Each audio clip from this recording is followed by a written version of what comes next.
નમસ્કાર મિત્રો સ્વાગત છે તમારું અમારી યુટ્યુબ ચેનલમાં। દેશ અને દુનિયાના તાજા સમાચારમાં સૌપ્રથમ વાત કરીશું ગુજરાત પોલીસની મોટી કાર્યવાહી સામે આવી છે।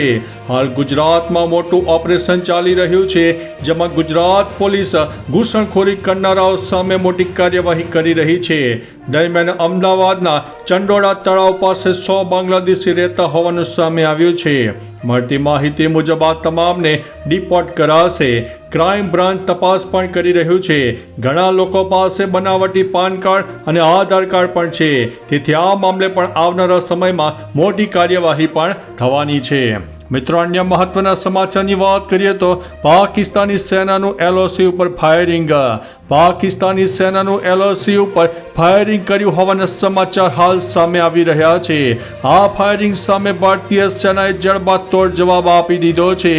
ભારતીય સેનાએ પણ સામેના ભાગે ફાયરિંગ કર્યું હતું, તો બીજી બાજુ જમ્મુ કાશ્મીરમાં અત્યાર સુધીમાં 6 આતંકવાદીઓના ઘર પણ તોડી પાડવામાં આવ્યા છે। સેનાએ ત્રાલ, અનંતનાગ, પુલવામા, કુલગામ અને શોપિયામાં સર્ચ ઓપરેશન દરમિયાન આ કાર્યવાહી કરી છે। મિત્રો, અન્ય મહત્વના સમાચારની વાત કરીએ તો વડોદરામાં ટ્રાફિક પોલીસ એક્શનમાં આવી ગઈ છે। વડોદરા શહેરમાં અન્ય વાહનોની સરખામણીમાં વધી પડતી રિક્ષાનું પ્રમાણ જોવા મળતા ટ્રાફિક શાખા એક્શનમાં આવી છે। આગામી દિવસોમાં ફિટનેસ સર્ટિફિકેટ વગર દોડતી રિક્ષાઓને ડિટેઇન કરીને કાયદેસરની કાર્યવાહી હાથ ધરવામાં આવશે।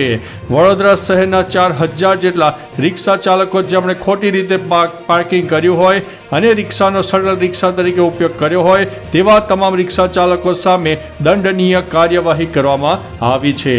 મિત્રો, અન્ય મહત્વના સમાચારની વાત કરીએ તો આર્મી મૂવમેન્ટનું કવરેજ ન કરવા માટે સરકારની સૂચના સામે આવી છે। ભારત સરકારે તમામ મીડિયા હાઉસને સંરક્ષણ કામગીરી અને દળોની ગતિવિધિઓનું કવરેજ ન કરવા માટે એક એડવાઇઝરી જારી કરી છે।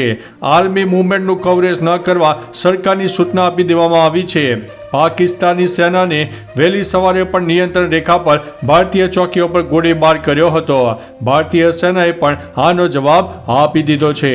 મિત્રો, અન્ય મહત્વના સમાચારની વાત કરીએ તો અંબાલાલ પટેલની મોટી આગાહી સામે આવી છે। અંબાલાલ પટેલની આગાહી અનુસાર આજથી ગરમીનો નવો રાઉન્ડ શરૂ થશે। દરમિયાન મધ્ય ગુજરાતમાં તાપમાન 45 ડિગ્રી સુધી પહોંચી શકે છે। અમદાવાદ, ગાંધીનગરમાં 43 ડિગ્રી સુધીની ગરમી પડી શકે છે। સાથે તેમણે કહ્યું છે કે 30 એપ્રિલથી 5 મે સુધી ગરમીમાં વધઘટ રહી શકે છે।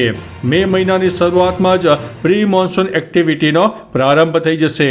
મિત્રો, અન્ય મહત્વના સમાચારની વાત કરીએ તો વિઝાના નામે મહિલા સાથે છેતરપિંડી આચરવામાં આવી છે। વડોદરા શહેરના દિવાળીપુરા વિસ્તારમાં રહેતી મહિલા સાથે વિઝાના નામે છેતરપિંડી થઈ હોય તેવી ઘટના પ્રકાશમાં આવી છે। વિદેશના વિઝા બનાવી આપવાના બહાને મહિલા પાસેથી એજન્ટે 5.61 લાખ રૂપિયા પડાવી લીધા હતા। મહિલાએ રૂપિયા પરત માંગતા તમારાથી થાય તે કરી લો, હું રૂપિયા પરત નહીં આપું તેવી ધમકી આપી હતી, જેથી મહિલાએ જેપી રોડ પોલીસ સ્ટેશનમાં ઠગાઈ આચરનાર એજન્ટ વિરુદ્ધ ફરિયાદ નોંધાવી છે અને પોલીસે ગુનો નોંધીને કાર્યવાહી પણ હાથ ધરી છે। મિત્રો, અન્ય મહત્વના સમાચારની વાત કરીએ તો સુરતમાં વીમો પકાવવાનું મોટું કૌભાંડ, 10 સામે ગુનો નોંધાયો છે। સુરતમાં કાપોદ્રાની પીપી સવાણી હાર્ટ ઇન્સ્ટિટ્યૂટ અને ડાયમંડ હોસ્પિટલના ખોટા સારવાર સર્ટિફિકેટ, તબીબોના ખોટા સહી સિક્કા ઊભા કરીને વીમા કંપનીઓમાં 5.52 કરોડની ક્લેમ કરવામાં આવી હોવાનું કૌભાંડ બહાર આવ્યું છે। બંને હોસ્પિટલે વીમા કંપનીઓ મારફત ક્લેમના ક્રોસ વેરિફિકેશનમાં આખું ભોપાળું બહાર આવતા મામલો પોલીસ મથકે પહોંચ્યો હતો અને તપાસમાં 10 સામે ગુનો પણ નોંધાયો છે। મિત્રો, અન્ય મહત્વના સમાચારની વાત કરીએ તો શું સીમા હૈદરને પણ પાકિસ્તાન જવું પડશે? પહેલગામ હુમલાને લઈને આખા દેશમાં આક્રોશ છે। ભારત સરકારે પાકિસ્તાનથી આવતા લોકોને ભારત છોડવાનું પણ કહ્યું છે। આવામાં સીમા હૈદરને પણ પાકિસ્તાન પાછા ફરવું પડી શકે છે। જોકે સીમાએ સરકારને અપીલ કરી છે કે તેને અહીં રહેવા દેવાય, પરંતુ નોઈડાના રબુપુરાના સ્થાનિક લોકો જ્યાં સીમા રહે છે ત્યાં પણ તેનો વિરોધ કરી રહ્યા છે। તેઓનું કહેવું છે કે સીમા વિઝા વગર આવી છે અને તે દુશ્મન દેશની છે, તેને પાછી મોકલી દેવી જોઈએ। મિત્રો, અન્ય મહત્વના સમાચારની વાત કરીએ તો 10 વર્ષના માસૂમ સાથે સૃષ્ટિ વિરુદ્ધનું કૃત્ય. સુરતના પાંડેસરા વિસ્તારમાં 10 વર્ષના માસૂમ સાથે સૃષ્ટિ વિરુદ્ધનું કૃત્ય કરનારની ધરપકડ કરવામાં આવી છે. ટ્યુશન ક્લાસીસના શિક્ષિકાના પતિએ ચોકલેટ આપીને બાળક સાથે લઈ ગયો હતો. નરાધમે અડપલા પણ કર્યા હતા અને આ મામલે આરોપીની ધરપકડ કરવામાં આવી છે. રડતો રડતો બાળક ઘરે પહોંચ્યો અને સમગ્ર મામલો સામે આવ્યો હતો. બાળકે જણાવ્યું હતું કે મેમના પતિએ મને રૂમના ખૂણામાં લઈ જઈને દુષ્કર્મ આચર્યું હતું. મિત્રો, અન્ય મહત્વના સમાચારની વાત કરીએ તો એટીએસે એક મહિલા સહિત 4 આતંકીને ઝડપી પાડ્યા છે. ધાર્મિક કટ્ટરતાને પ્રોત્સાહન આપીને રાષ્ટ્ર વિરોધી પ્રવૃત્તિઓ તે લોકો કરી રહ્યા હતા. જ્યારે એટીએસે તપાસ કરી ત્યારે જાણવા મળ્યું કે ધનબાદ જિલ્લામાં ઘણા લોકો આવા કામમાં રોકાયેલા હતા. આ પછી એટીએસે ધનબાદથી 4 લોકોની ધરપકડ કરી છે. આ લોકો ISIS અને અન્ય પ્રતિબંધિત આતંકવાદી સંગઠનો સાથે સંકળાયેલા છે અને આવી રાષ્ટ્ર વિરોધી પ્રવૃત્તિ પણ ચલાવી રહ્યા છે. મિત્રો, અન્ય મહત્વના સમાચારની વાત કરીએ તો પાકિસ્તાનના ચીફ આર્મી ભારતની જનતાને ઉશ્કેરવામાં વ્યસ્ત જોવા મળી રહ્યા છે. પાકિસ્તાનના આર્મી ચીફ જનરલ અસીમ મુનીર જનતાને ઉશ્કેરવામાં વ્યસ્ત છે. તેમણે કહ્યું છે કે આપણે જાણીએ છીએ કે આપણી જમીનનું રક્ષણ કેવી રીતે કરવું. જીવનના તમામ પાસાઓમાં મુસ્લિમો હિન્દુઓથી અલગ છે. દ્વિરાષ્ટ્ર સિદ્ધાંત હંમેશા પાકિસ્તાન અસ્તિત્વનો આધાર રહ્યો છે. મુસ્લિમો અને હિન્દુઓનો ધર્મ, સભ્યતા, ભાષા અને સંસ્કૃતિ સંપૂર્ણપણે અલગ છે. મિત્રો, અન્ય મહત્વના સમાચારની વાત કરીએ તો ક્રાઇમ બ્રાન્ચની બહાર બાંગ્લાદેશી મહિલાઓનું હલ્લાબોલ સામે આવ્યું હતું. પહેલગામ આતંકી હુમલા બાદ ગેરકાયદેસર રીતે વસવાટ કરી રહેલા બાંગ્લાદેશીઓ સામે મોટી કાર્યવાહી ચાલી રહી છે. જે અંતર્ગત અમદાવાદમાંથી 890થી વધુ બાંગ્લાદેશીઓની અટકાયત કરવામાં આવી છે. આ તમામની પૂછપરછ અને ડોક્યુમેન્ટેશનનું વેરિફિકેશન પણ હાથ ધરાયું છે. બાંગ્લાદેશીઓને એકઠા કરીને અમદાવાદ ક્રાઇમ બ્રાન્ચ ખાતે લાવવામાં આવ્યા છે, જ્યાં ડોક્યુમેન્ટ વેરિફિકેશન સમયે મહિલાઓએ હોબાળો પણ મચાવ્યો હતો. મિત્રો, અન્ય મહત્વના સમાચારની વાત કરીએ તો પાકિસ્તાનનું રક્ષણ કેવી રીતે કરવું એ અમને ખબર છે, તેવું આર્મી ચીફે જણાવ્યું છે. પાકિસ્તાન આર્મી ચીફ જનરલ અસીમ મુનીરે શનિવારે ખૈબર પખ્તુનખ્વાના પ્રાંતના કાકુલ વિસ્તારમાં પાકિસ્તાની મિલિટરી એકેડેમી ખાતે કેડેટ્સની પાસિંગ આઉટ પરેડને સંબોધિત કરી હતી. તેમણે કહ્યું છે કે મુસ્લિમો જીવનના તમામ પાસાઓ, ધર્મ, રિવાજો, પરંપરા અને વિચારસરણીમાં હિન્દુઓથી અલગ છે. આપણા પૂર્વજોએ પાકિસ્તાન બનાવવા માટે ઘણું બલિદાન આપ્યું છે. આપણે જાણીએ છીએ કે તેનું રક્ષણ કેવી રીતે કરવું. મિત્રો, અન્ય મહત્વના સમાચારની વાત કરીએ તો પાકિસ્તાની દુલ્હનોને ભારત છોડવાનો આદેશ. ભારત સરકારે તમામ પાકિસ્તાની નાગરિકોને ભારત છોડીને તેમના પાકિસ્તાન જવાનો આદેશ આપ્યો છે.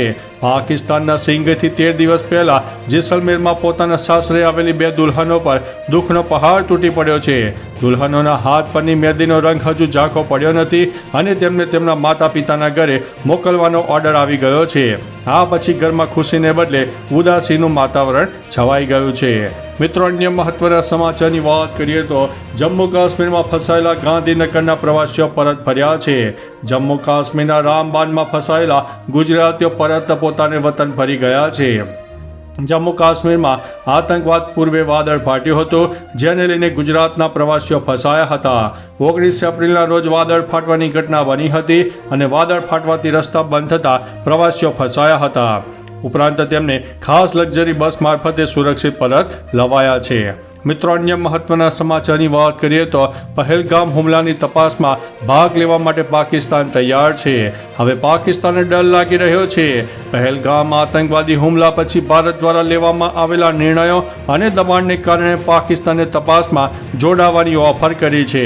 પરેડને સંબોધતા પાકિસ્તાનના PM શાહબાઝ શરીફે કહ્યું છે કે પહેલગામમાં તાજેતરની દુર્ઘટના સતત દોષારોપણના રમતનું બીજું એક ઉદાહરણ છે, જેને સંપૂર્ણપણે બંધ કરવું જોઈએ. પાકિસ્તાન પારદર્શક અને વિશ્વસનીય તપાસમાં ભાગ લેવા માટે તૈયાર છે અને આ રીતે તેમને ડરના લીધે હવે તેમને એક તૈયારી પણ બતાવી છે, જેની અંદર તેમણે આ ઓફર કરી છે. મિત્રો, અન્ય મહત્વના સમાચારની વાત કરીએ તો મને ભારત દેશમાં રહેવા દો, તેવું સીમાએ જણાવ્યું છે. પહેલગામ હુમલા બાદ ભારત સરકારે પાકિસ્તાની નાગરિકોના વિઝા રદ કરી દીધા છે. હવે લોકો પૂછી રહ્યા છે કે સીમા હૈદરનું શું થશે. આ દરમિયાન સીમા અને સચિનનો એક વિડીયો વાયરલ થઈ રહ્યો છે, જેમાં સીમા કહી રહી છે કે હું પાકિસ્તાન જવા માંગતી નથી. સીમાએ પીએમ મોદી અને સીએમ યોગીને અપીલ કરી છે, હું તેમના શરણમાં છું, હું તેમનો વિશ્વાસ છું. દીકરી પાકિસ્તાનની હતી પરંતુ વહુ ભારતની છે, મને અહીંયા રહેવા દો. તો ચાલો મિત્રો, ફરીથી દેશ અને દુનિયાના સુપરફાસ્ટ સમાચાર લઈને મળતા રહીશો. ત્યાં સુધી અમને રજા આપશો. નમસ્તે.